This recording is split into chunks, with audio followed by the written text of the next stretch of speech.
Good afternoon, 7th class. Today we will read about Cholas. The later Cholas, as they are called, rose to power by the end of 9th century when Vijayalaya Chola 846 to 871 captured power from a minor family, Chief Mutriyar, who held power in the Kaveri Delta. They were earlier subordinate to the Pallava kings of Kanchipuram.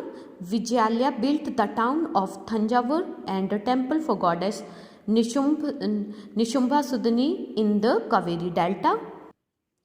बाद में जो चोल, जैसा कि उन्हें कहा जाता है, 9वीं शताब्दी के अंत में वो सत्ता में आए और जब जो विजयालया चोल थे उन्होंने एक छोटे से परिवार के प्रमुख से सत्ता पर कब्जा कर लिया था। पहले वो छोटे से परिवार से थे परंतु बाद में उन्होंने पूरी सत्ता पर अपना कब्जा कर लिया था और वे पहले जो हैं कांचीपुरम के पल्लव जो राजाओं के अधीन थे और विजयालया ने कावेरी डेल्टा में नगर श्री तंजावुर और देवी निशुंभा सुदनी के लिए एक मंदिर का निर्माण भी किया था। The most famous king Raja first, who rose to power in 985, expanded the kingdom vastly. He reorganized the administration and built a strong navy to control international trade. His son Rajendra Chola continued his father's policies and made the empire still more powerful.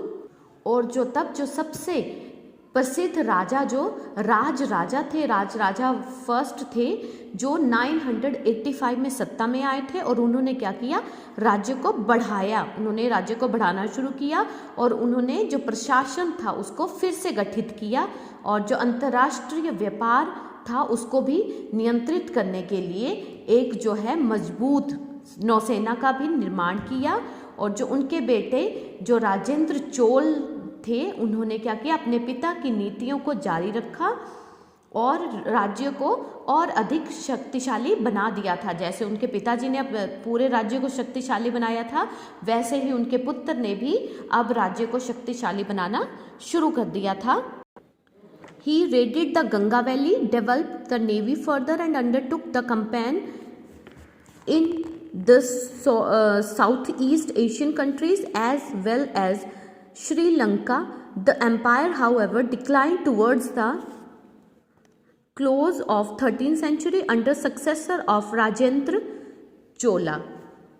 और जो राजेंद्र चोल थे उन्होंने क्या किया, गंगा घाटी पर आक्रमण कर दिया था और जो नौसेना थी और नौसेना को और विकसित किया। जो नौसेना उनके पिताजी ने तैयार की थी उसको उन्होंने और विकसित किया और जो दक्षिणी पूर्वी एशियाई के देश थे उनके साथ साथ श्रीलंका के जो साम्राज्य थे में उनमें भी अपने इस अभियान को चलाया और शक्तिशाली बनाने के अभियान को चलाया। परंतु राजेंद्र चोल के उत्तराधिकार में कि जब राजेंद्र चोल वहाँ के राजा थे तो 13वीं शताब्दी के अंत तक इस साम्राज्य में गिरावट आनी शुरू हो गई थी।